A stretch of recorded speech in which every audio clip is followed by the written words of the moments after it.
All right. All right, here we go. Good morning. We are ready to begin. Thank you guys so much for joining us. We are starting our Mastering Seller series here today. And ultimately, I want to again give you an overview of what we're out to accomplish because we announced the list of sessions. There are 8 sessions in all.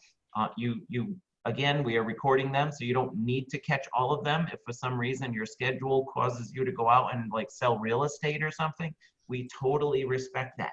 But at the end of the day, the best opportunity to answer questions and to share with the group is to be here when we're hosting the sessions. And those are going to be Tuesday mornings from 9:30 to 11, just like today. So today we're starting with converting seller leads. Ultimately, the basis of working with sellers or buyers is understanding how to convert them, how to create a conversation such that you get the opportunity to get what we'll call the at bat. All we want is the chance to get at bat to be able to hit it out of the park, but we've got to get to the plate first.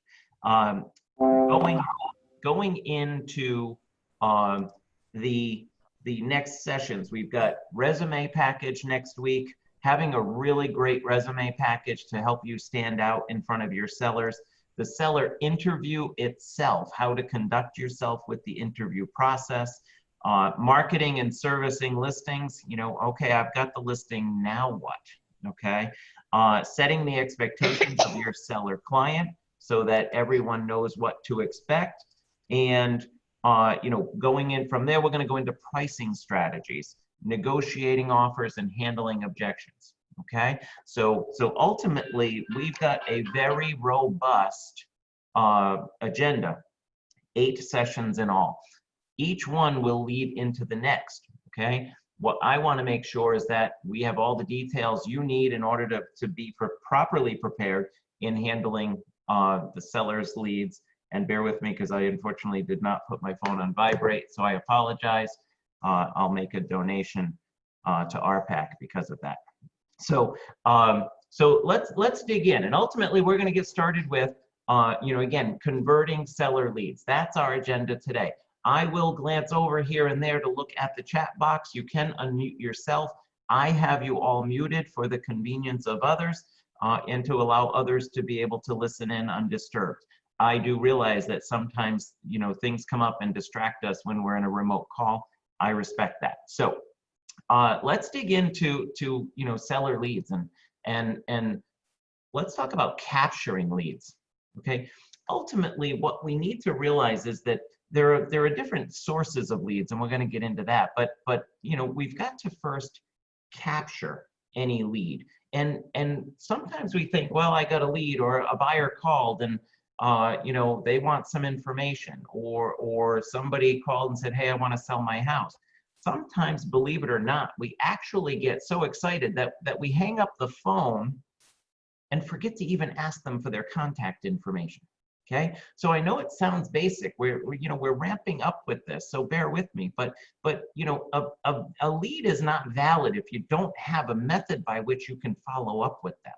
Now, there's a concept out there that you should always communicate with any leads or clients in a manner in which they want to be contacted. So if you get a text lead from a buyer lead or a seller lead, our first instinct is to respond via text. What we need to know, though, at some point we've got to shift our methodology in communication. Yes, they have reached out to you via text, and that may be what was convenient for them. I remember when texting became a thing, and I remember swearing I would never text with my clients because it's so impersonal. Well, it's become a method of communication, and in a lot of respects, it is something where people do it out of convenience to ensure that if somebody's busy, they just want to allow that person time to respond. So sometimes you need to get out of that method of communication, though. If they contacted you through through text, then yes, reply through text. It may be something that they actually want to communicate with you that way, but also get their email address. have their phone number, ask them if you can speak with them. The only way you're going to properly build rapport with a client is if you can get a vocal conversation going so that they can get a sense of your passion. Now, when you get any such lead, make sure you're always showing your enthusiasm. Make sure you're responding quickly. How many times do we think, oh, people are probably busy, I shouldn't bother them? Now, if you get a text at 11 o'clock at night, chances are they're not expecting you to respond. They just wanted to get a text out to you. So don't start a dialogue 11 o'clock at night with a client or a potential client, because you're just not ready. You need to be prepared for any conversation that's going to follow. Just because they reached out to you in the middle of the night doesn't mean they expect to talk. I hear a lot of people saying, oh yeah, I get a text at 2 o'clock in the morning. I want to make sure that I respond because that's when they're available. Well, not necessarily. They may have no interest in talking to you. They just wanted to get the word out there. So it's important that while we need to be responsive and we need to act quickly, we also need to be cognizant of hours of contact. Some folks say, they will start calling clients after 7 a.m. I think that's okay. I think 8 might be a better option unless you already know the client. And I think after 8 o'clock at night is probably a timeline where you can say, I'll call them in the morning. Now, that doesn't mean you can't shoot them a quick text. Hey, I got your message, would love to talk, just wanted to get a message out to you, let's talk tomorrow. That is absolutely acceptable. But I think most people don't expect a call back from you after 8 o'clock at night. We don't work bankers hours. We work around the clock. We work all during the day, and we work when other people don't work. But there is a cutoff to keep it realistic and keep it professional. By the way, also, you need to have balance in your life, okay? We don't want to miss any leads that come our way. We don't want to miss an opportunity to earn the business of a new client. But at the same time, you need to have boundaries too. Just communicate properly so that ultimately they know that you're responsive, they know that you want to speak with them, and they look forward to that follow-up. Okay, so ultimately, when you're capturing any lead, make sure that you're connecting with them and doing it timely. Make sense? Okay, so what are the responses, the method of responses? Like I said, phone. Phone is the primary. Could be a text, but they need to hear your voice. You need to create a conversation with them. Okay, again, you can't hear passion in a text. How many times do we get a text and we think somebody's yelling at us, and we call them back and it's like, well, why did you talk to me like that? It's like, well, what do you mean, what did I talk to you like that? All I did was respond. Text conversations are just too short. It's intended to be abbreviated conversation. You're not going to convert a lead in an abbreviated conversation. Okay, so get out of that mode. Maybe focus on email. I always say email is so much better than a text. It drives me insane when I get a text that's as long as an email. If you're going to write 3 paragraphs to somebody, please do it in the form of an email. It makes a better conversation. It's also easier for someone to respond and type. I type with all 10 fingers. I don't type with just 2 thumbs. So texting should be quick. It should be to the point. And email, quite frankly, allows you to keep a record of conversation. When you're communicating with any consumer, especially in negotiations, a text chain is not easy to track, because when you try to print it up, it does not show time of call. It doesn't reflect all of that unless you're doing screen sharing or photographing your own screen. So ultimately, an email is going to allow for much better communication and tracking of the timeline. And also when you get a lead, you might create a follow-up system right away. Have yourself a methodology by which you stay in contact, because you get an initial lead, it doesn't mean they're going to say, okay, hey, let's meet, let's get together tomorrow. You might have to follow up with them. It might be a process. A friend of yours says, hey, my friend is selling, they'd like to talk to you. You might call them. They might not be ready to meet. What are the systems that you have in place to follow up with that consumer to make sure that they remember you, that you remain top of mind when they do take that next step. It could be a drip campaign. There are many programs out there that allow for drip campaigns where you set a plan in motion that after you speak with somebody, you set a drip campaign that you don't even have to think about. It just happens automatically. It's all systemized. So you know, work on any systems like that. And as we go along, we'll talk about, you know, the details that you can incorporate into follow-ups like that.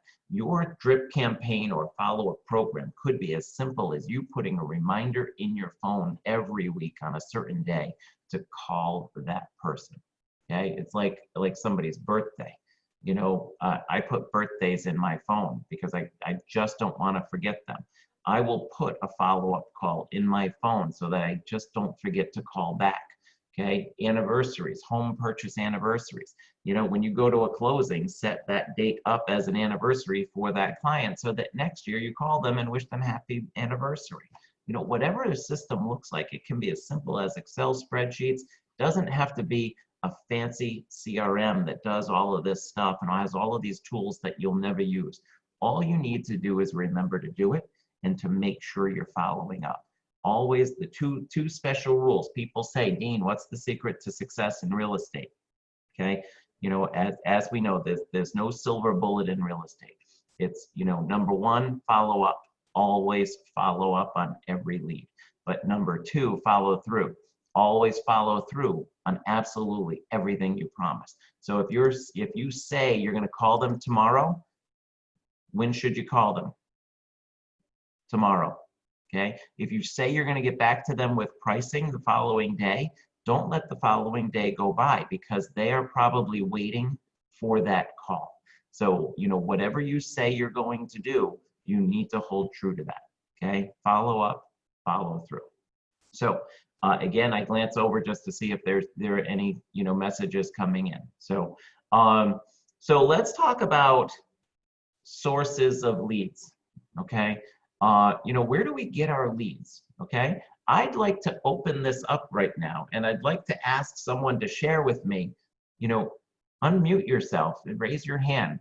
Tell me what the sources of leads are. Where are you guys getting your leads? Anyone?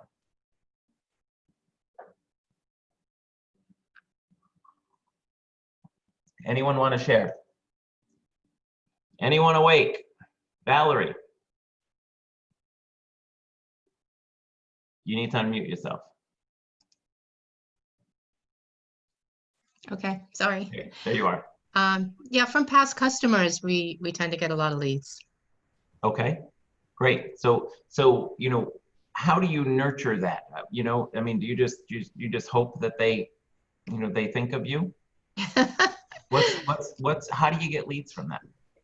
By staying in touch with them, you send them, you communicate with them several times a year or more.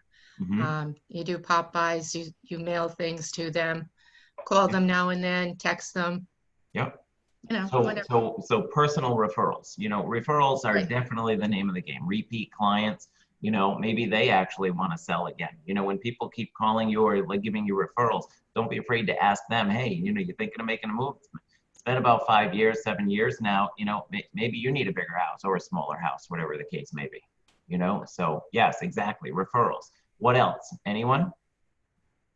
My recent one is somebody who came to my open house and they wanted to see what the competition looked like because they're going to put theirs on the market. So I'm talking to them now. Okay, and you're a bit muffled, Lisa, but if I understood you correctly, you know, it's somebody came to an open house and they wanted to kind of get a sense of the market around you. So, you know, so they said, they raised their hand and said, hey, you know, I may be selling too. You know, many times we think going to an open house, we're going there to meet buyers, but you know, I mean, it's a good source of sellers too, depending on the price point of the house you're doing an open house at. You know, depending on that price point, it could determine that many buyers who come through also have a house to sell. Or nosy neighbors. Are nosy neighbors really nosy? You know, what are they nosy about? They may not be nosy about that person's house. They may be nosy about the market. So when you ask the right questions, you may be able to turn that into a future opportunity. Great, thanks, Lisa. Who else? Anyone? Okay. Internet, anybody doing internet leads? Anybody buying internet leads right now? No one. Okay. So you know, in buying internet leads is, you know, is absolutely a methodology to generate leads. So, you know, there are things, realtor.com, Zillow, there are CRMs that allow for lead capture and what have you. It's a viable resource as well. You know, as well as good old-fashioned lead generation in general. You know, trying, you know, doing an outreach, making calls, reaching out to, you know, cold calling. Cold calling seemed to be a thing of the past for a while, but it's become very prevalent in today's market as well, actually reaching out to people. You know, it could be calling for FSBOs, it could be calling on expires, whatever that looks like. But, you know, good old-fashioned lead generation, reaching out to someone you don't know to see if they are looking at, you know, for assistance in any regard. Okay, so, you know, when we break those down and we look at the different types, you know, internet leads, it seems nobody's using the internet lead version right now, you know, in this group, but there are folks that are doing it. There are different methodologies for internet leads. It could be pay per click, where you actually pay only when you get a lead, where somebody clicks on your ad and you pay so much for that lead.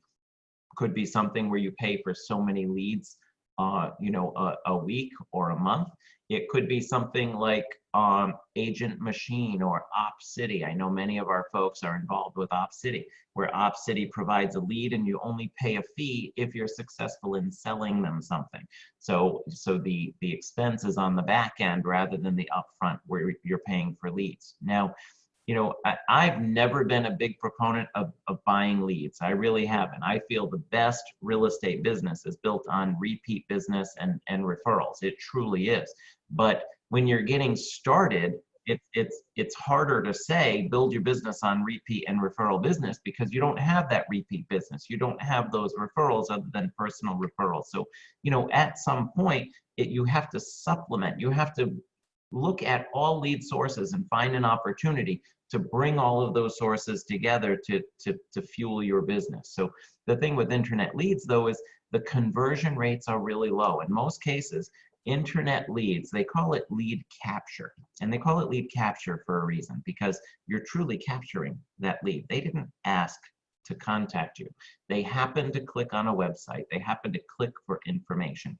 And their contact information went to you because you're paying for those captures, and that went to you. So sometimes when you're calling a buyer or a seller even that you know was captured, you're calling them saying, hey, you know, calling from HomeSmart, just you know following up, see if you have any further questions.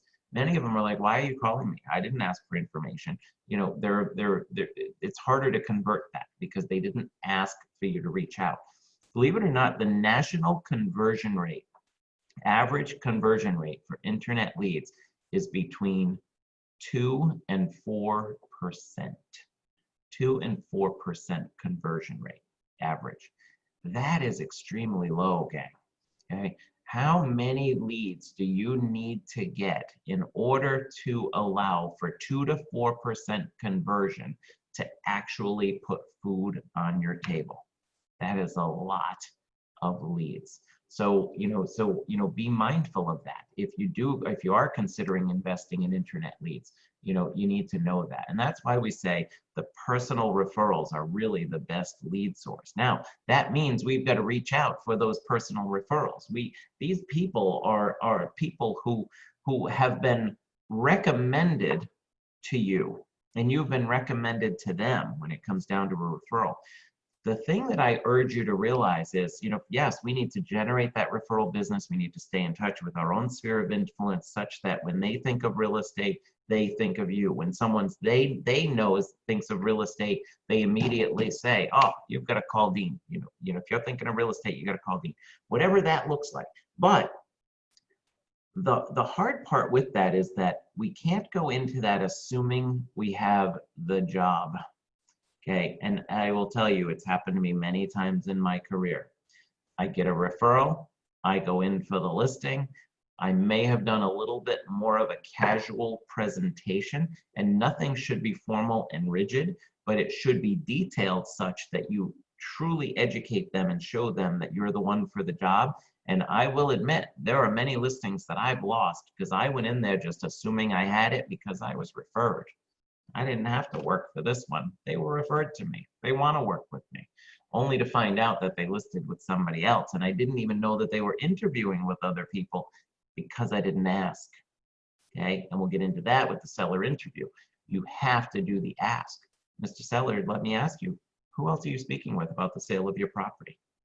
Don't be afraid of that answer. You need to know your competition, but don't take it for granted because you were referred that they are absolutely no question going to work with you, okay?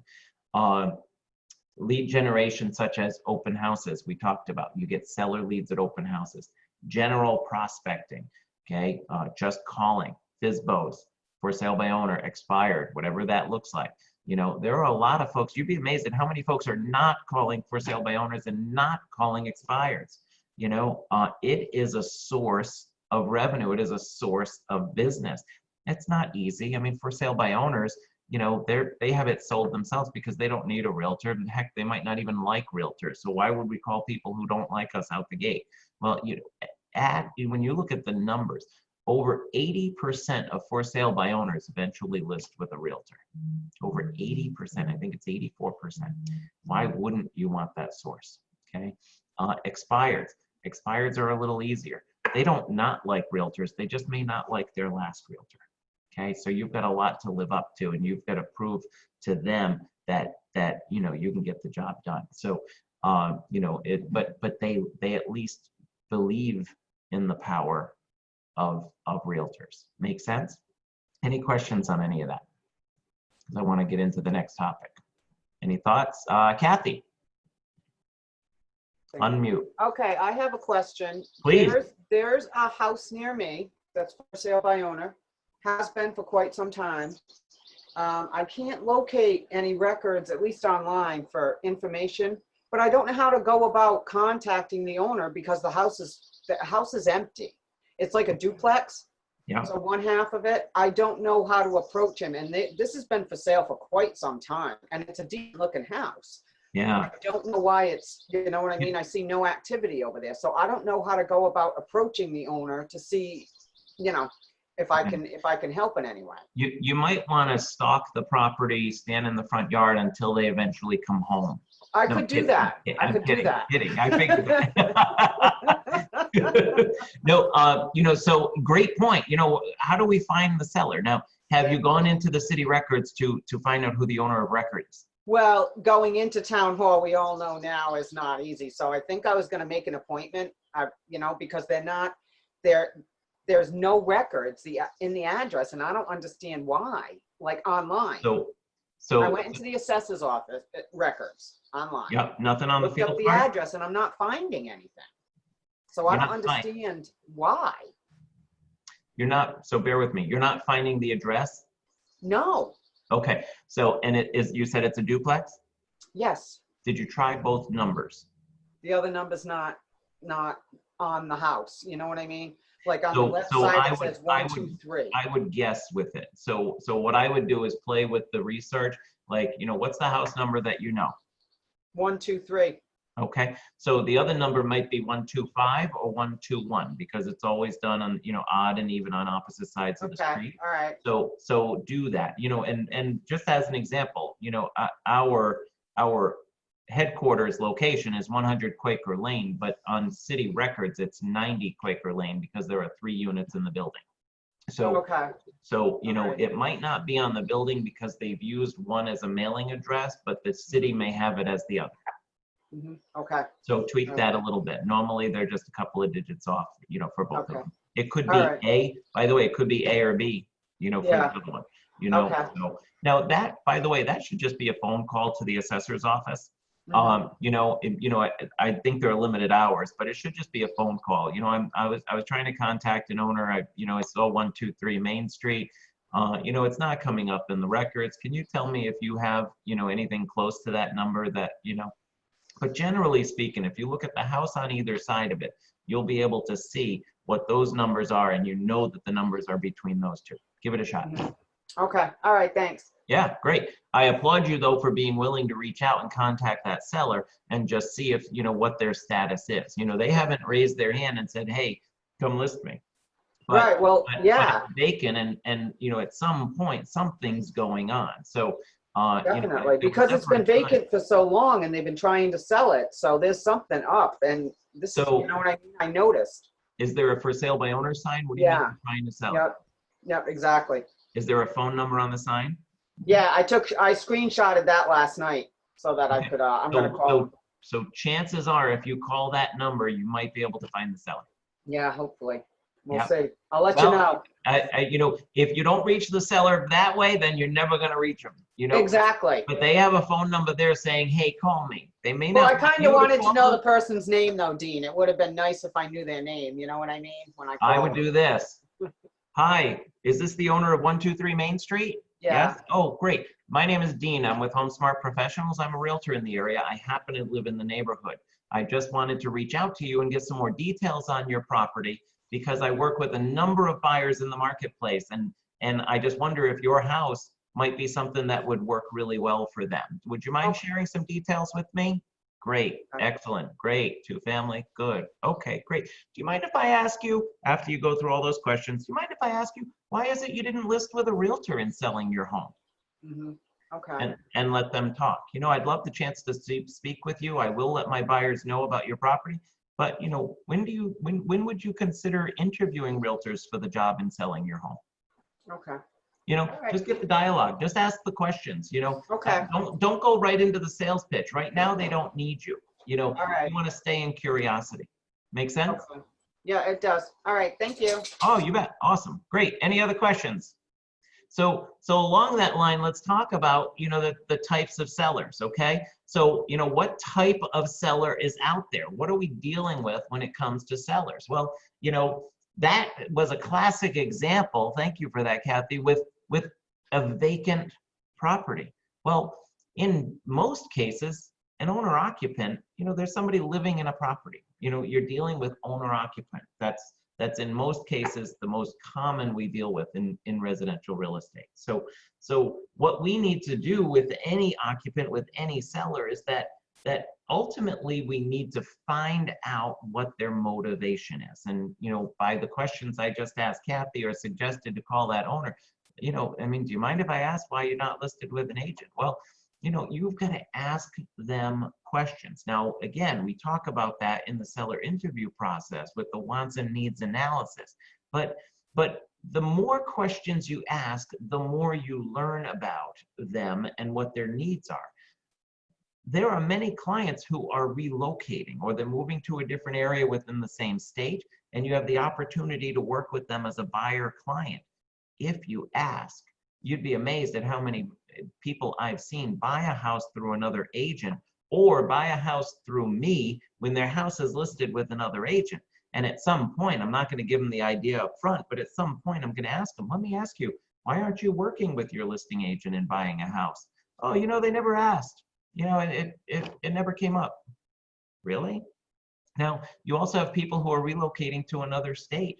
You have the opportunity for referral income if you can help them find an agent in another state that can service their needs.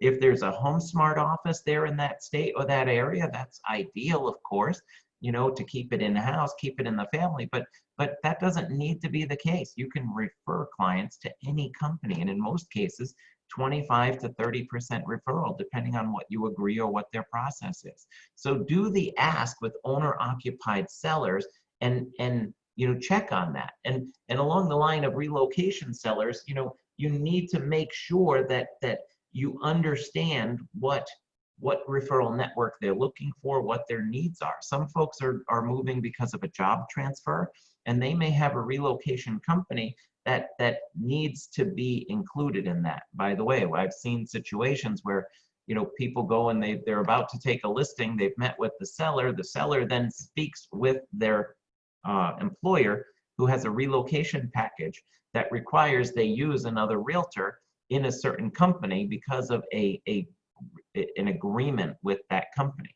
which basically means a reduced commission and a rebate back to the seller, but they have that relationship. So, you know, when somebody says to you that they're relocating, you want to make sure that you do the ask of asking them, is it a job relocation? Is it a personal relocation? What is it you're doing? Where are you going? You know, you ask what we call open questions that begin with W. Who, what, when, where, why, you know, and how. How begins with a W, it's just spelled backwards. You need to ask these questions to find out what is it they're doing, where are they going?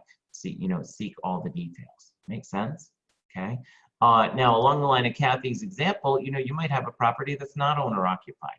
You have a property where nobody's living there, or the seller never intended to live there. Investment property. So when we look at the different types of personalities we deal with sellers, you know, the investor property. Now, you know, an investor is in most cases, generally speaking, is somebody that purchased the property to rehab it and put it back on the market for profit. The thing you need to realize with those types of sellers, they're not emotional thinkers. You know, they're financial thinkers. They're looking at the bottom line. This was an investment from day one. Owner-occupant sellers, you know, it's emotional. They're making the decision. In many cases, they've raised their family in that home, you know, and it's emotional. It has a place in their heart for them, and or they've just really invested so much in it over time that you know, they really need to get every penny out of it. Okay, an investor seller, that's not the case. Ultimately, they are looking at it as the bottom line. So you need to speak with them along the line of the bottom line. If you're speaking that, by the way, Kathy, that could be an investor if it hasn't been owner occupied. You know, so you know, what are your plans? Have you ever lived in the home? You know, what were your plans when you bought the home? Ask them the right questions to engage them in a conversation that allows you to talk through what they're expecting. You know, now we do have to be careful because, you know, we need to ask certain questions, but we also need to be mindful of the timing of those questions when it comes to agency relationships and confidential information. And I want to hit on that. Okay. So let's talk about estate properties. Okay. Have any of you ever dealt with an estate property? Okay, an estate property, you need to be very mindful when you're speaking with a seller lead for an estate property that this truly is an emotional decision. In most cases, it's a close personal family member who's passed away. The details have to be in order with regard to the attorney who's handling the estate. We need to make sure that you're talking to the person who has the authority to sell. Are they the executor of the estate or the executrix? Okay, executrix is the female version of executor. Are they the person authorized to handle that sale? Does the estate have what's called the power of sale? You know, just because someone passed and someone's been appointed executor does not mean they have the authorization to sell. So we want to be mindful of that. You need to ask the questions. Is there an attorney involved? Was the attorney the one who set up the estate? Are they new to the equation? Ask for permission to speak with that attorney. There are a lot of questions that come about when it comes to an estate in understanding what you need to navigate. Now, we work really hard as a company to make sure that you have that information. We've got a huge collaboration tool with our Facebook in-house collaboration group, but we also have a lot of FAQs and details on RSA. So, you know, you'll find a lot of answers to your questions there, you know, but ultimately, you know, that's, you know, where you can go or reach out personally to me. But the general typical questions you need to look at is, am I talking to the right person? Do I have a person who's approved to handle this estate? Is there an attorney involved? Does the estate have the ability to sell, or does the will need to be probated? You know, in many cases, probating a will could take a good 2-3 months, depending on how often the probate court meets in that particular city, because it needs to be approved. So ultimately, you've got to follow the lead of the professionals. Each one is going to be very different. And the party that you're speaking with would be signing as the executor or the executrix. So make sure that you have documentation in your file that they truly are that authorized signer. Make sense? Any thoughts on estates? Any questions as we go? Okay. So another, expanding that on that, trust properties. I've seen a lot of that lately.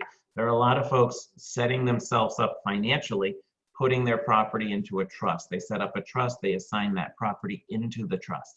Again, if you're dealing with a trust, you need to make sure that you have the authorized signer of the trust. You can request it's an explanation of trust. It's not the full trust. It's none of our business what their trust entails for everything, but it is our business to make sure that we know that the authorized signer is the person that we're talking to, that they can sign on behalf of the trust. So you can ask them for the appointment of trustee or the short version of a trust, so you have it in their file. Most of our agreements today actually say that the person signing acknowledges that they are the authorized person to sign. But you don't want to assume that. Before you put a lot of time and effort into a transaction, you want to make sure you're dealing with the right person. Okay.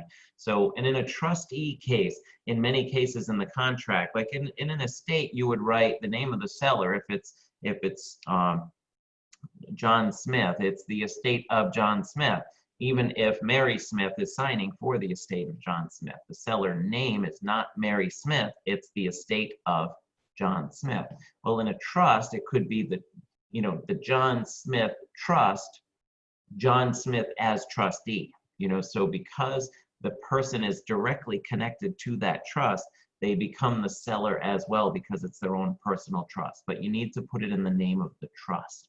And again, we can look at that case by case and help you individually. I just want to give you some overview on some of the things you need to look at when you're making this initial contact and trying to convert these types of sellers. General questions that you need to ask. Are you an authorized signer? Is this trust in your name? How should we go about this? How would you like me to handle it? Okay. Another example would be short sales. By the way, not as prevalent recently, but will become such, unfortunately. Okay.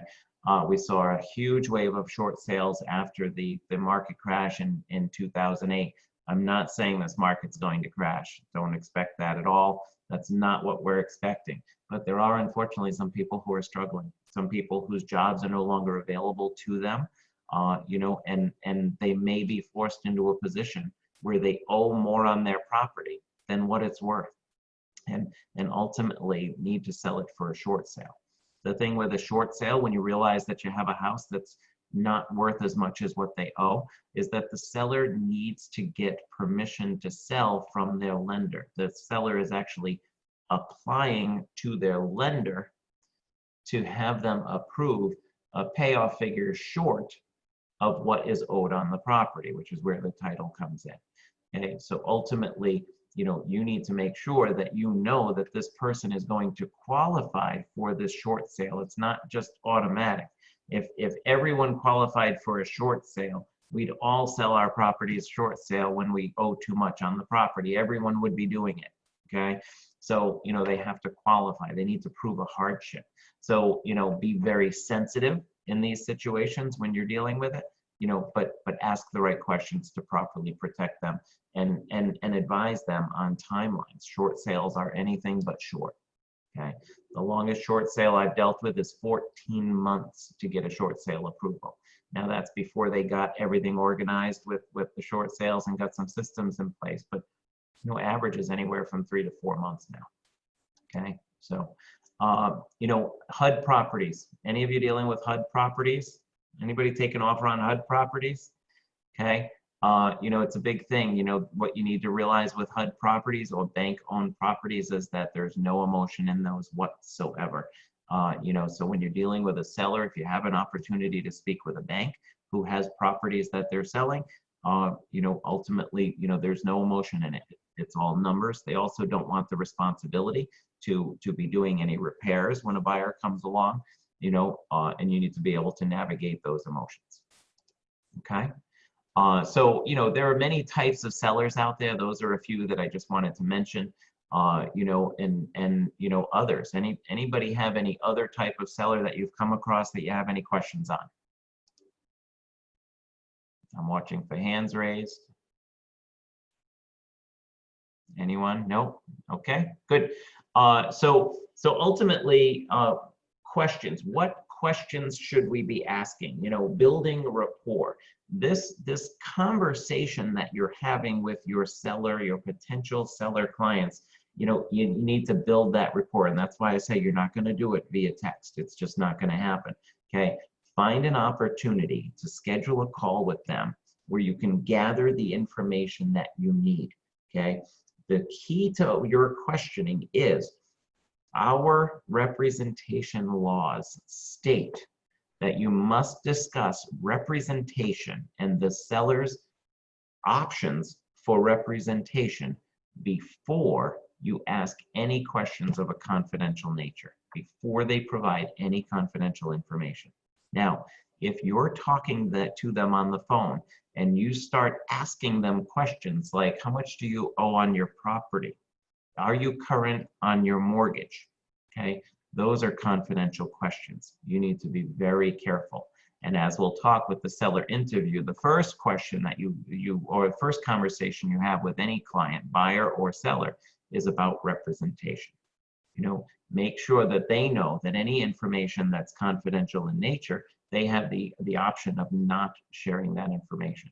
So if you focus on the property, not necessarily on the motivation in the initial call, then ultimately you're staying within the lines.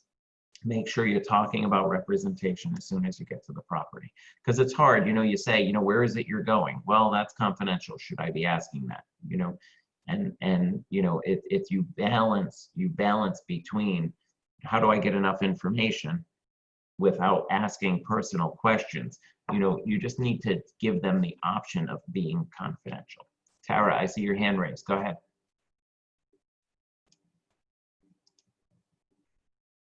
Tara? There, I got it. Okay. There you are. Hi. Hi, how are you? Good. Can you just go over like the different, maybe you're going to do that anyway, the different types of buyers that we're running into, like millennials, empty nesters, you know, that kind of thing? So the types of buyers we're going into, in what regard? The type of I'm sorry, the type of buyers that we're running into, because they're all very, very different. Yes, they are. Absolutely. So, you know, I mean, there are absolutely many different buyers. I want to make sure that I do stay on topic, though, because we're talking about sellers here. So, I mean, yeah. Okay. Yep. Sorry. But Sorry. no, that's okay. But to that point, because it's valid when it comes to consulting with the sellers, you know, so in part of our sessions, we're talking about that conversation with seller, the listing interview itself, and educating the sellers as well as negotiating offers and showing the property. So we absolutely will hit on the types of buyers that we're going to come across, you know, as we go throughout the session. So I'm not trying to put it aside, but yes, we do need to be able to set ourselves apart when we're talking with sellers to explain that we know how to navigate the types of buyers that are out there, because there are a lot of personalities out there, and quite frankly, that the personalities comes right into play with building rapport with the seller. We need to understand what is their personality type. If any of you have heard of the DISC profile, the DIS Oh yeah. profiling, yeah, right. So TonyRobbins.com, there is a free DISC assessment, and it allows you the opportunity to understand not only your personality, but also the personality of others that you're going to come into play with, because it allows you to be able to communicate with them properly.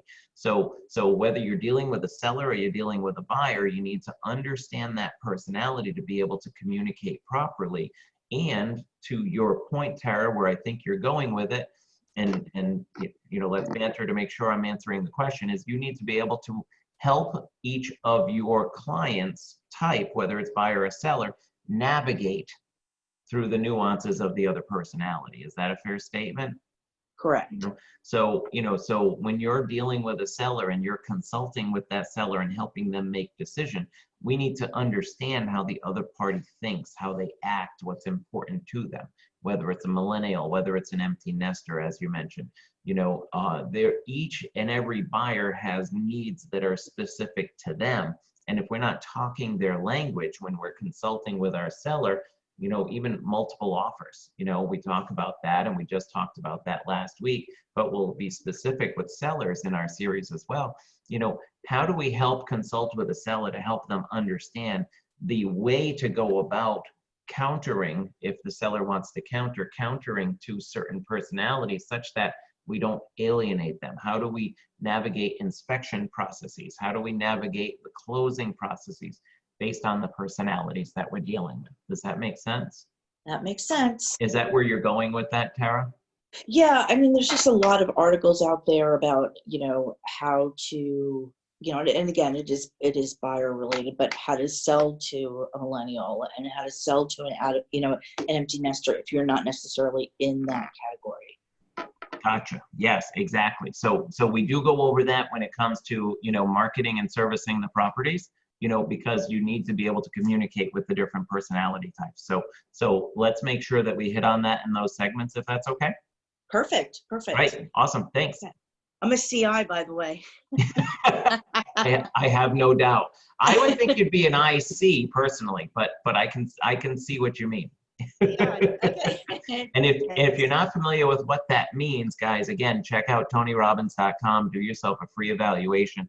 It really is invaluable in understanding how you communicate, what is your communication style, and also it allows you to be able to communicate with others. Okay, great. Thank you. Thanks, Tara.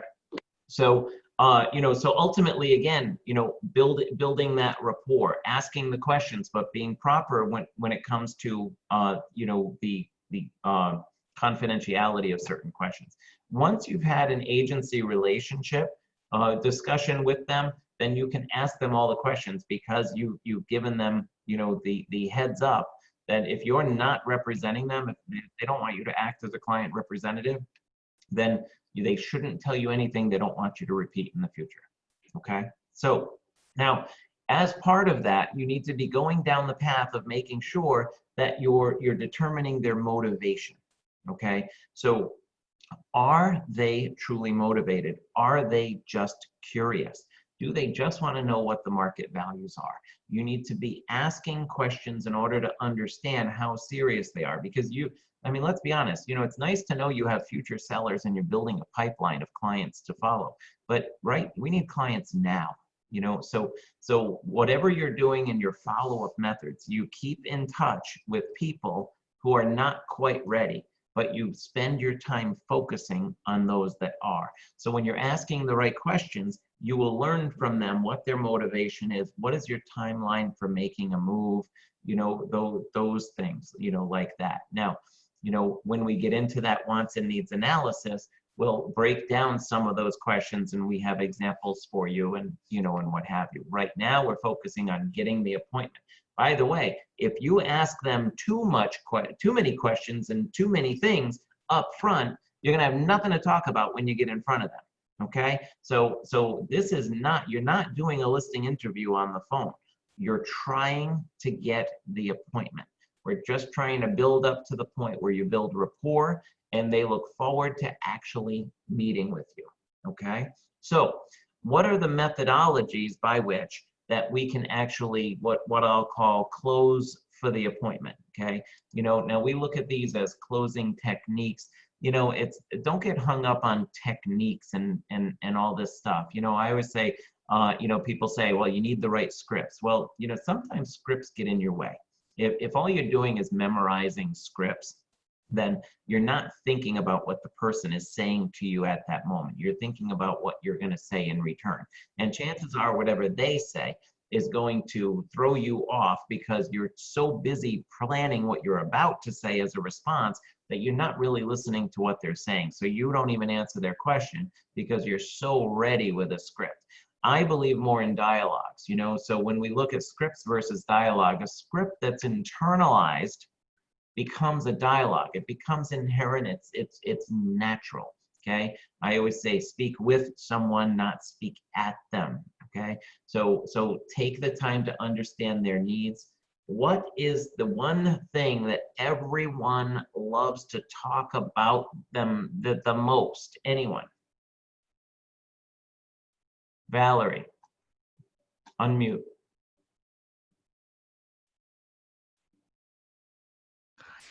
They love to talk about themselves. They love to talk about themselves, okay? We all love to talk about ourselves, okay? Enough about me. What do you think of me? Let's talk about me, okay? So they love talking about themselves. So, you know, listen more than you talk when you're speaking with someone. I always say 2 ears, 1 mouth. Use them proportionately. Let them talk. Oh, how long have you been in the house? Okay. Oh, what are your plans? You know, whatever that looks like. Some of the most successful conversations I've had with clients is when they did all the talking. I leave there not saying a word, and they think I am the smartest guy in the world because all I did was nod and smile. Yeah, yeah. What do you think? Yeah, of course. Yeah. You know, oh, he's a smart guy. So, you know, I'm not saying you don't have to talk, but people love to know that you're interested in them. You're focused on them and you're asking for that. Okay. So thank you, Valerie. So, you know, so ultimately there are different ways. There are different, you know, I'm going to say it as techniques. I want to share them with you, you know, but again, don't get hung up in the technique. It's more about the methodology. So there's something called a trial close, you know. So the trial close is where you're trying to get a sense of what it is that they're looking to do, or trying to get a sense of whether or not they will actually work with you. Okay, a question like of a trial close would be something to the effect of, when do you think we'll be starting the marketing of your property? When do you think you'd like to begin? Okay, when you're touring their home, you know, and I would need a key for your property when I'm showing the home. Would I be able to have a key? Well, yeah, of course you could have a key. Whoa, buying signs. Okay, so you're asking questions to get them into the mode of the fact that you're going to be working together. And when they respond, now, if they're truly aware of what you're asking, they're going to say to you, oh, listen, we haven't made a decision yet. We haven't decided who we're going to list with. You know, ultimately, you know, we're going to be interviewing 16 realtors, and whoever gives us the highest price and lowest commission rate, that's the person who's going to get the job. Okay, that's a different story. Okay, but start asking questions that allow them to respond and allow them to give you a sense of you know, whether or not they're following your lead. When you start realizing they're following your lead, you can then get into working together dialogue. That's not as show and tell. Okay, so then, you know, you could shift that and you could do like an assumption, you know, you lead into that. I mentioned about the key where I said, you know, would I be able to have a key? You know, that's kind of like a trial, you know. We could shift that and say, of course, you know, when we get ready to show the property, I would need to have a key and I would set up a lockbox, you know, so, and, you know, wouldn't you agree? You know, sometimes we nod as we're talking because ultimately you lead the path. You know, when you're talking to somebody and you're nodding, it's hard not to nod when somebody's nodding. Okay, a couple of you are actually nodding as I'm nodding because I'm nodding. Okay, you know, so don't talk like this. That's the key to that. All right, so always talk like this. All right, so you know, do an assumption. You know, of course I'd need a key. You know, when would you be able to get me a key? Oh, yeah, I tomorrow. Is that okay? Yeah, okay. That'd be great. Okay, so whatever that looks like, all right.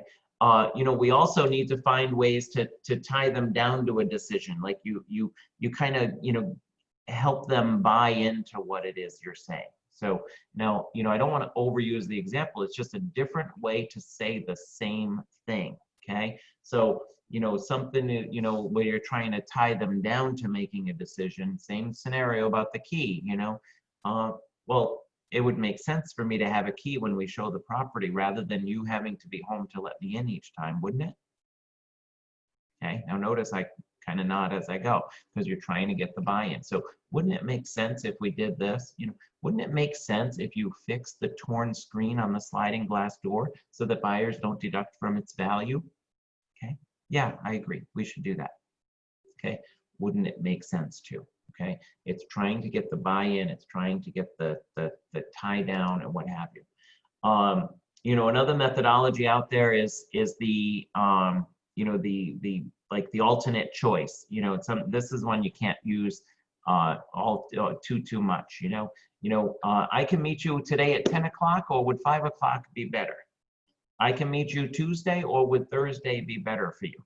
If every time you open up a dialogue like that and you keep, well, I don't know, I could do this, or would this be better? Or this or this, it's going to feel like a script. But sometimes offering people two options allows them the opportunity to just choose one. Because if they don't have two choices, then they might choose their own, and we might not like their choice. So ultimately, you need to be careful that you don't open it up and say, so do you want to list with me? Be careful, because you don't know what their response is. So should we get started with marketing your property on Friday, or would Monday be better for you? When would you like to begin? Okay, so ultimately you're creating that enthusiasm, and in some respects you're doing an assumption with the conversation, and you're just kind of leading them into that decision. Okay, feel free to make comments as we go. Raise your hand to be able to share with certain situations. Because I welcome it. This is a dialogue. It's difficult to do a full-on dialogue when we're not in a classroom setting, but please know that I welcome it. So don't be afraid to share. There's also another way that we could do this with like a take back close. Mr. Seller, 3 things. Today, one of 3 things is going to happen. Okay, well, those 3 things. One, first, you may choose to work with me, and you may list with me, and that would be great. Second one, you may not list with me, and that wouldn't be so great. And the third is, I may feel that I'm not the right fit for you in accomplishing your goals, and I may choose not to represent you. Well, how many people are going to say that? Okay, I always say you only take listings that you want. And when you go into a listing interview, you go in with the mindset that if I want it, I'm going to take it. You don't go in there saying, I hope I get it. I hope I get it. Now, that may be how we feel deep down inside, because we really want the listing, but you can never show that, because they will eat you alive. Okay, you go in there and show them that you're the right person for the job, and they should be hiring you, and here is why. Okay, so you need to be explaining that to them. Okay, so you do that kind of that negative take back. We may come to a situation, a time in our conversation where I feel that I'm just not able to accomplish your goals. And should that happen, I'll be honest with you, and I'll wish you well in your goals. And I hope you reach the outcome you're looking for. Would that be okay? Great. If we ever reach a time in our conversation that I feel that we're not a good fit, I'll be honest with you, and I hope you'll do the same. Okay, not many people are going to have the guts to say that, right? So you have to be careful how you use it and when you use it. But it's be comfortable with it. At the end of the day, you don't want to come across as needing that listing more than they need an agent. Okay. There's also an opportunity to talk, they call it a negative positive conversation, or dialogue, if you will, where you kind of say something, you kind of come across as worrying that you're imposing on them, where you say, would you be terribly offended if I asked you to give me a Zillow review? Would you be terribly offended if I asked you to give you a review? It sounds so much different than, hey, would you give me a review?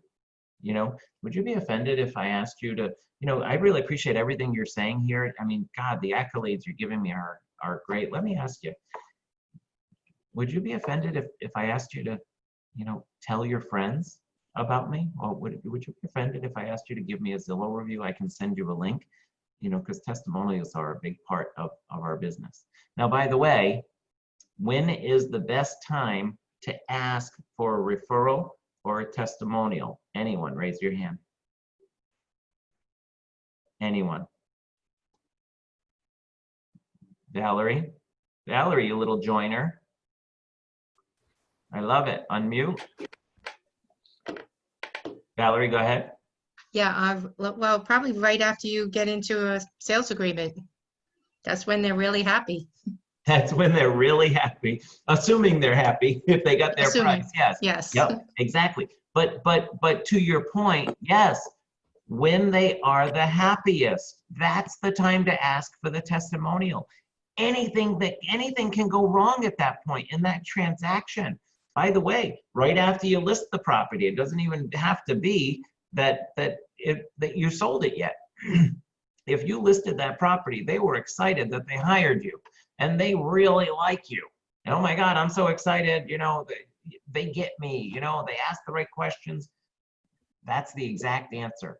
Don't wait until after the closing to ask for that testimonial. Now, by the way, everyone's reading Zillow reviews. Say what you want about Zillow. Zillow is a viable solution to consumers in today's market, okay? People are going on Zillow reviews, looking at Zestimates, okay? You know, everyone's doing it. So make sure that you're there. You know, if you can't beat them, join them. So ask for those Zillow reviews. If you have no client reviews right now, you know, people are going to notice that. Okay, if you're new to the business and you don't have clients to give you reviews, have people give you personal reviews.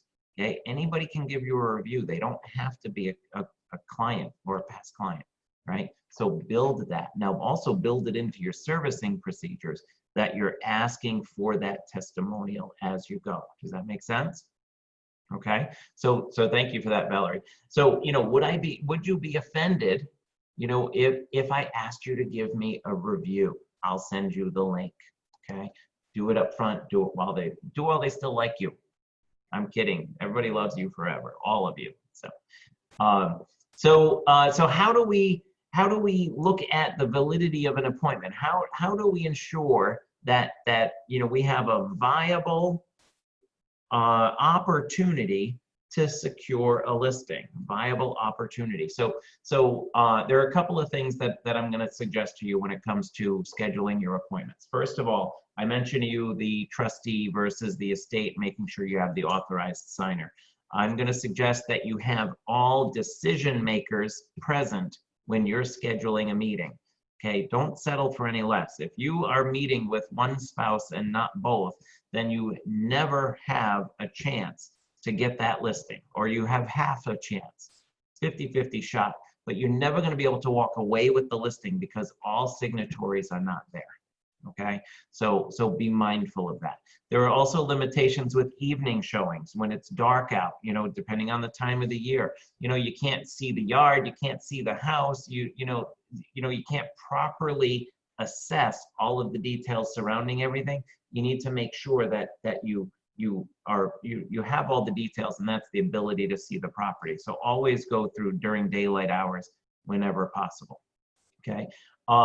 Pre-list package, resume package. We are going to look at that with a pre-list package. And did you send them a resume package in advance, right?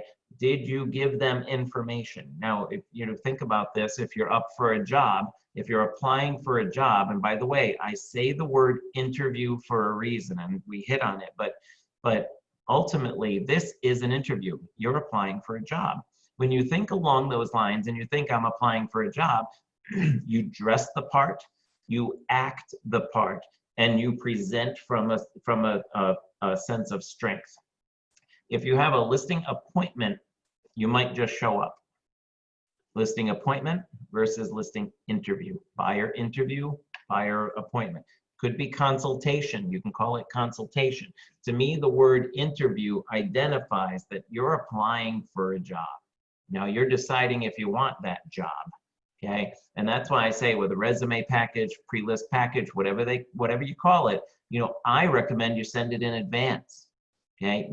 They get a sense of who you are before you walk in the door. And we hit on the details that you should put into any resume package. It doesn't have to be fancy. It doesn't have to be 3 inches thick. It's not about that. It's about making sure that they know who you are and a little bit about you. The other thing to consider is, you know, you're going into their home. You're going into their personal space. Okay, how many of you like it when strangers come into your personal space to talk to you about something? I remember being a kid, and every year my parents had their tax accountant come to the house every year to do their taxes. It was the strangest thing. My mother even went out and bought a bottle of sarsaparilla because it was his favorite soda, was sarsaparilla. You know, she had to plan for this. But I thought it was the strangest thing to see some stranger sitting at our dining room table looking through all my parents' tax paperwork. It was just odd.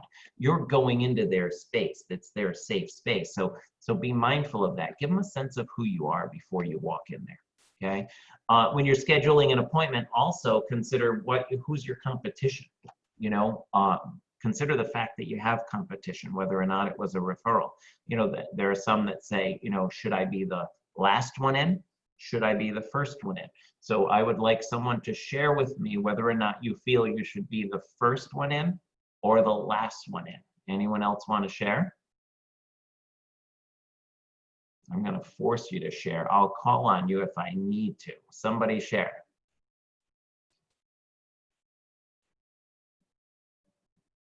Last. Kaylee says last. Alex says last. Okay. Kaylee. Alex, you spoke first. Last. Talk to me. Alex, you willing to expand on that?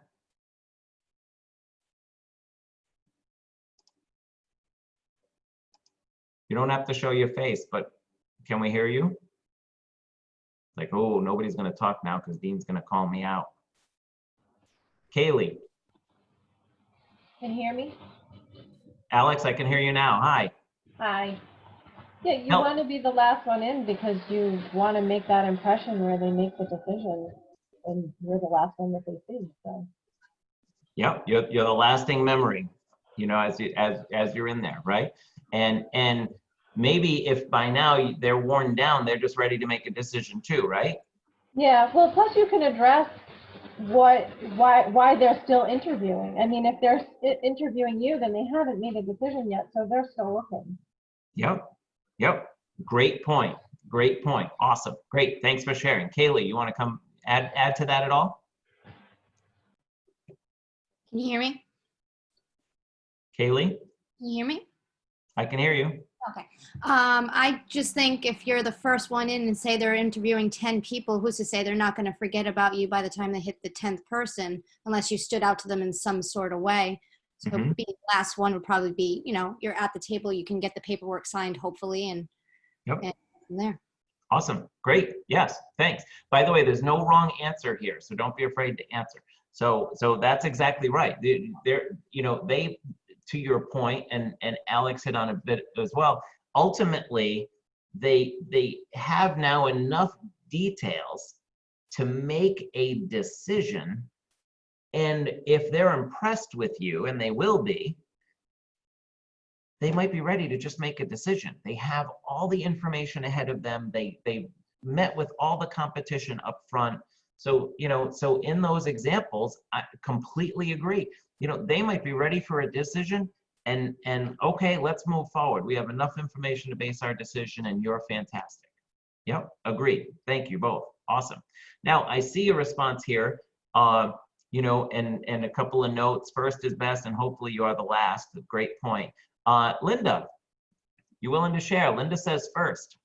Going against the grain. Linda, hi, Linda. Hi. I think first, because if you make a good enough first impression, they may not move on to another realtor and you may get the job. Awesome. Great. Now, again, neither of these answers are wrong, but I love hearing that commentary with regard to being the first, because it's an alternate perspective, isn't it? So you go in as the first party in and you just impress them to no end, where they're like, well, why would we need to go anywhere else?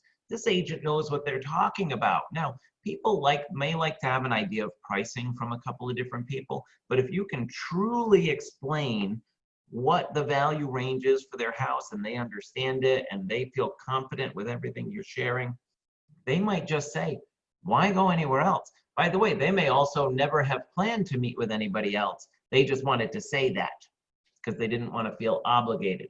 And then you're there and they're like, well, you know, we feel good, let's move forward, you know? So great point.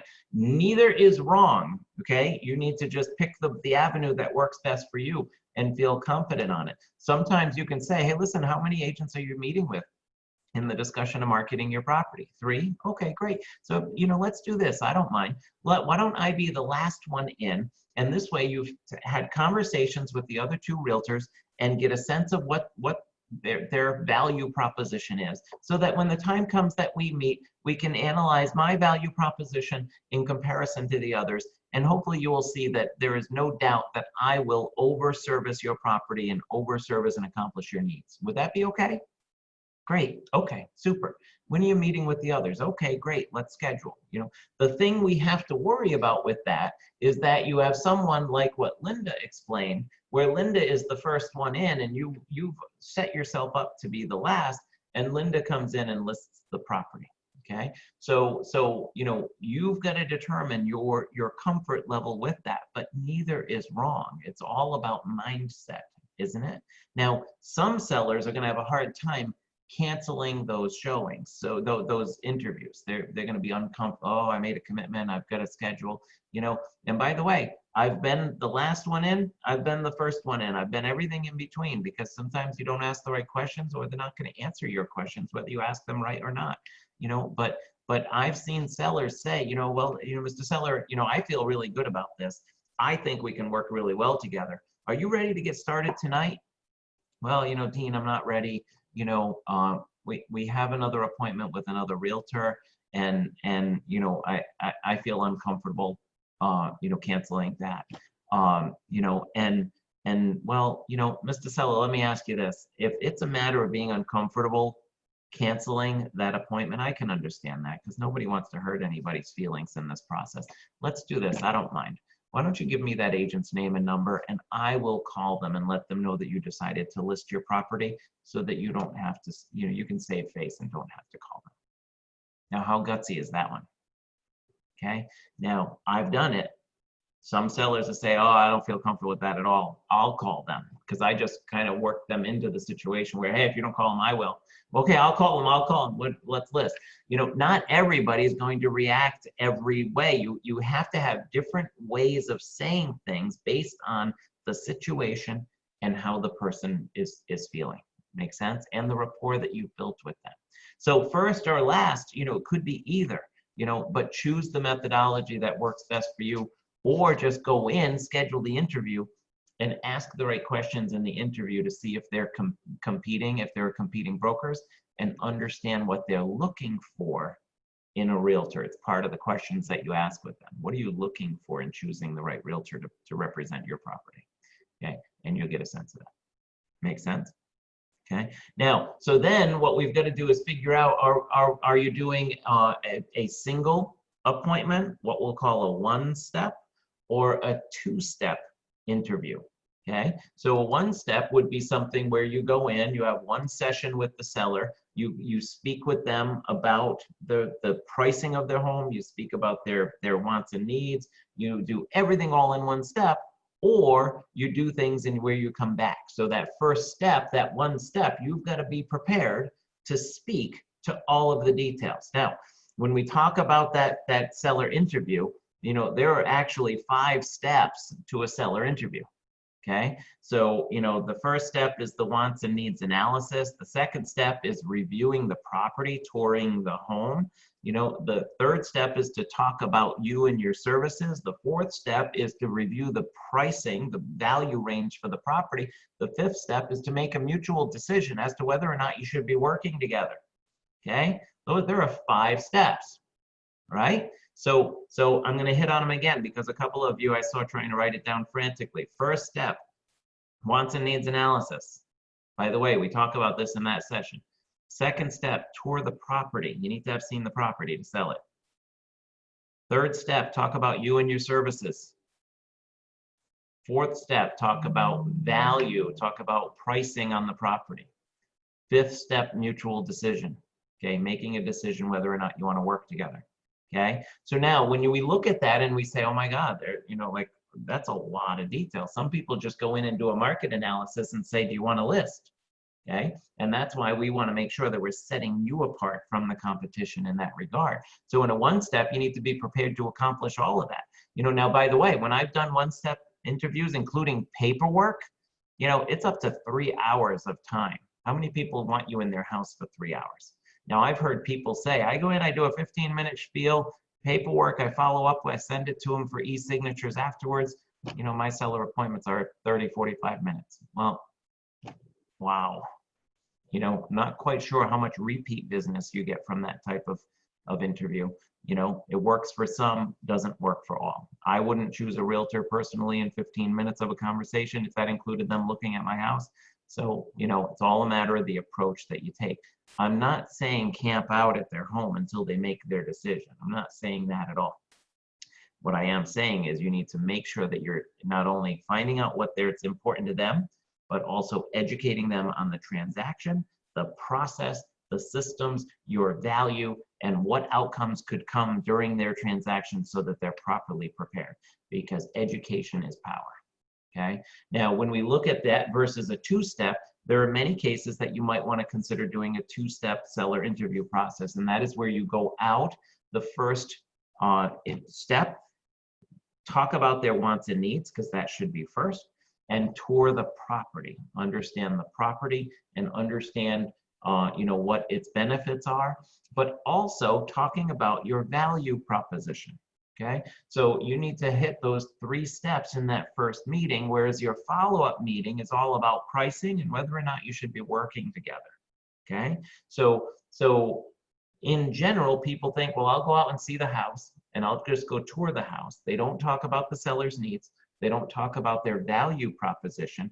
They just go out and see the house and they come back for the second showing and they talk about pricing.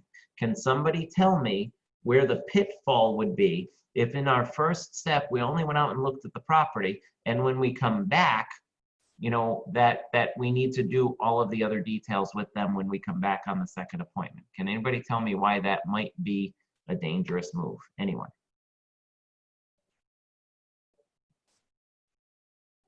Everyone's afraid because Dean's calling me out. Anyone? Tara, is your hand raised? It is. I see it. Okay, I see Dean and I see Mike. I had to scroll. I apologize, guys. So Tara, you're unmuted. So go ahead, Tara, and then Dean and Mike. You might not make it back for the second time. Great point. You might not make it back because all you did was come in and look at the house, right? You didn't have a chance to impress them. Right. Yep. Awesome. Thanks. Great point. Dean Watts. I'm sorry, I was actually just asking you to repeat steps 4 and 5. I mixed them up. I can't answer this question. No problem. Absolutely. So now I got to go through it in my head. So wants and needs analysis. For the property. For the property. Value proposition, your value proposition, pricing, and mutual decision to work together. Because that's going to be a review of everything in coming together. Okay, great. Sorry, yeah, I hadn't scrolled and I didn't see your hand earlier. Sorry about that. Mike Canola. Yeah, I was just going to say they may have already made a decision to go with somebody else in the interim. So yeah. I pretty much piggybacking on what was already said. What Tara said. Yes, exactly. Absolutely. No, that's a great point. So let's kind of expand on it. So let's say they do invite you back. You do, by the way, you should never leave that property without a confirmed appointment for your next visit. Never say, okay, I'll call you in a couple of days. We'll get together. No, you never will, because they're never going to answer their phone if they've already made a decision. So when you leave, okay, great. Well, let's set a time. Would Friday work for you at 1 o'clock, or would 3 o'clock be better? Get that appointment, because now you're following up. You're going to show up. Even if they call to cancel, you still show up. No, I'm kidding. But you have an appointment to get to their door. Okay, it's already preset. So let's say you do go back and you do make it back, and now you're going to go through the other 4 steps. What's the pitfall of that? Anyone?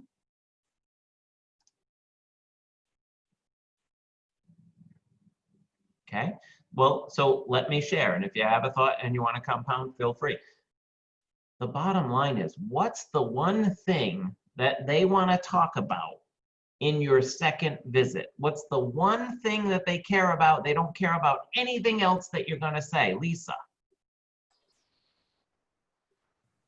Price, what's their house's worth? Price.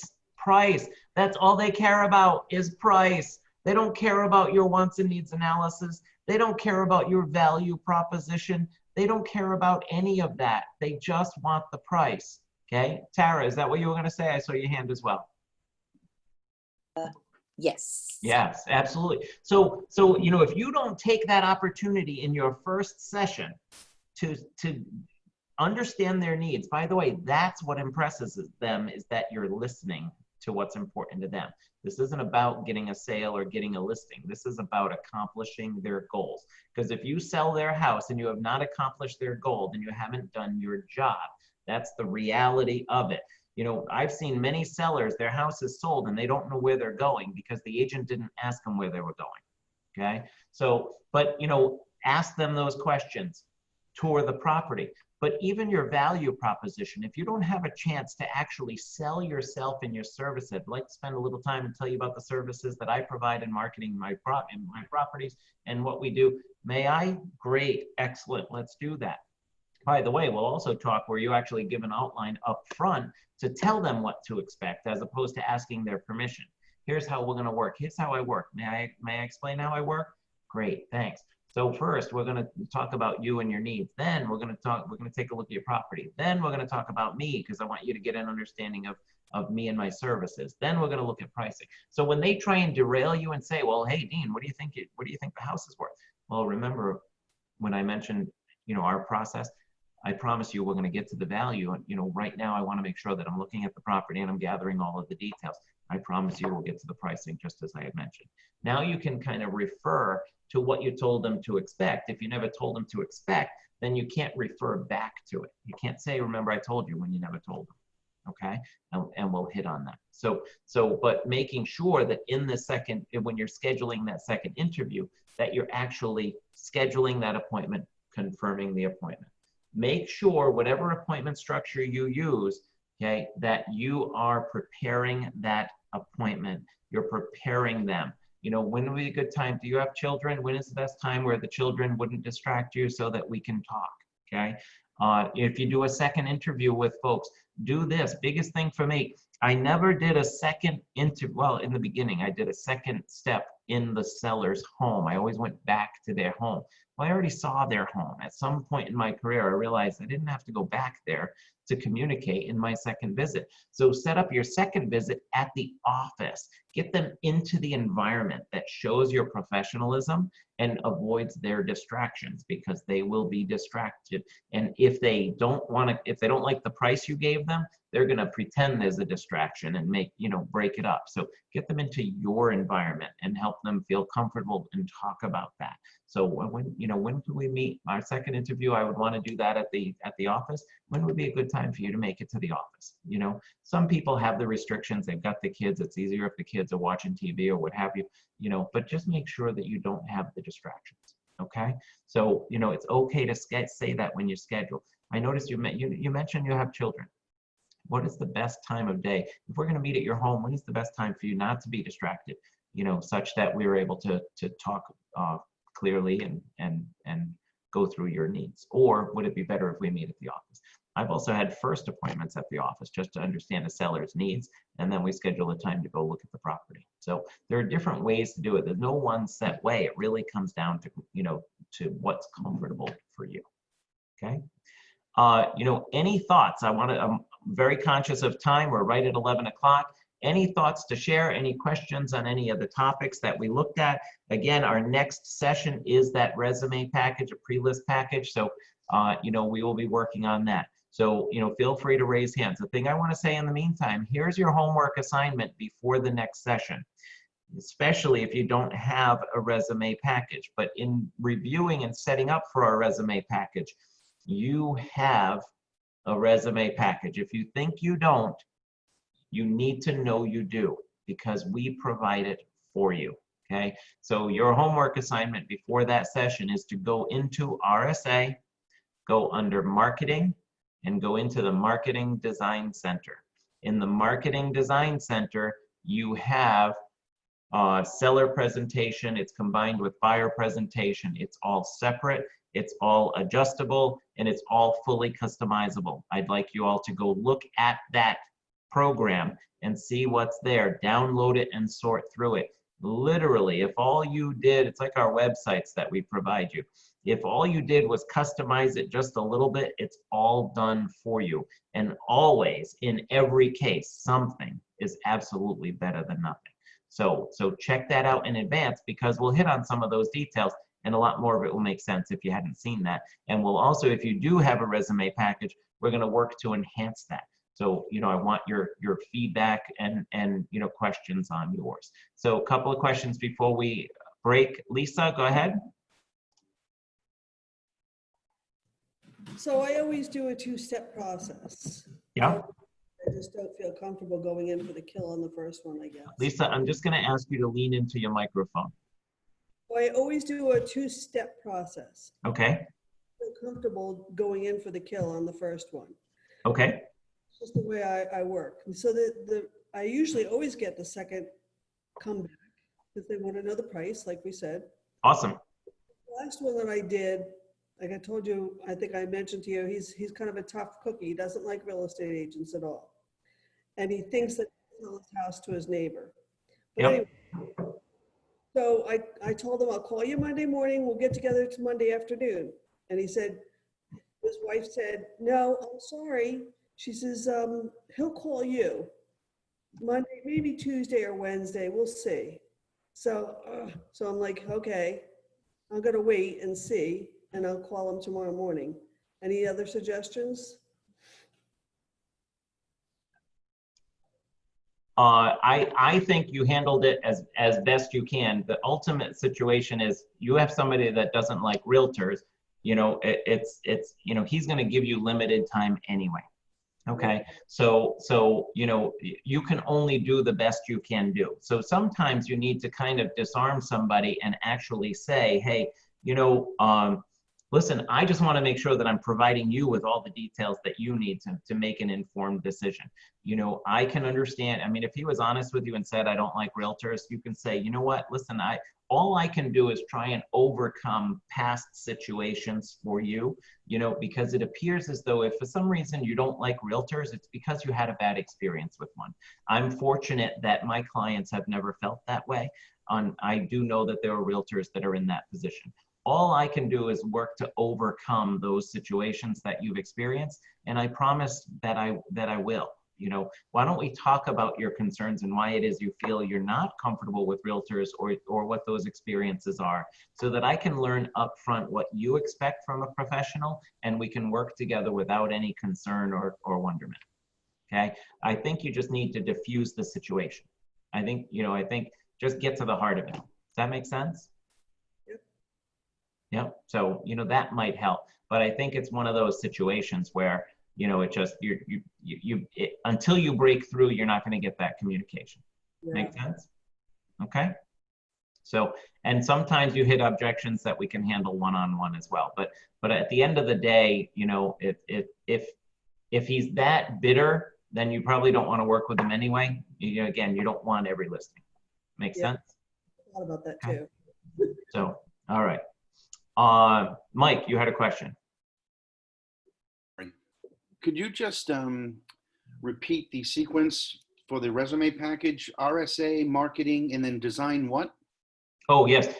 So go into RSA. Over on the left-hand side, you have the menu. It's called marketing. And in marketing, you have marketing downloads, but you also have marketing design center. When you click on Marketing Design Center, it brings you to a whole new website that gives you all of the marketing, social media, advertising, ad slicks, flyers. Everything is all point and click and automatically integrates with your listing. It's all right there in your RSA. Okay, perfect. Thank you. But one of them is seller presentation, client presentation. Yep, all custom graphics, beautifully done. Awesome. Kaylee? Can you hear me? I can. Yeah, that was about basically the same question. So I'm in the RSA Marketing Design Center right now. I was just looking for that particular resume thing that you were talking about. Is it is a part of the presentation? Yeah, so it's not a download because it's something you would customize yourself. So go over into marketing once you go into marketing, you go into Marketing Design Center. It's the same place you'd go for any of your social media advertising slicks, posters, flyers for your properties, anything. Everything's downloadable. It's almost like you're ordering it from the system, but you're ordering it at zero cost and you get sent a download in your email. So you're ordering it from HomeSmart International. There are some items in there that you order at a cost. These are all downloadable items that you customize. So ultimately, just go in there, Marketing Design Center, fool around, but you know, they have a search bar that you can look at. I think it's called presentation. So search by presentation, you should be able to find the options. Okay, yeah, I'm in the presentation section right now. I didn't know if it was a separate file that said like resume. No, I call it a resume because I want you to think of it as that. They call it a presentation. Gotcha. I'm not a show and tell kind of person. I think that people get nauseated when you sit there and talk about me with a flip chart and all of this stuff. So, you know, presentation to me is show and tell. The resume is more of an approach to business where you're applying for that job. So it's more about my language versus their titles. Sounds good. Yep, awesome, great. With that, gang, we're over. Any final questions before we sign off? I appreciate you guys being here. Hope you can make the future sessions. You know, I'm gonna check for any last questions. I see people responded to some of the questions, you know, and a lot of thank yous. Awesome. So, you know, thank you guys for being here. Enjoy your day, and we will see you soon. Here for anything you need in the meantime. Talk to you later.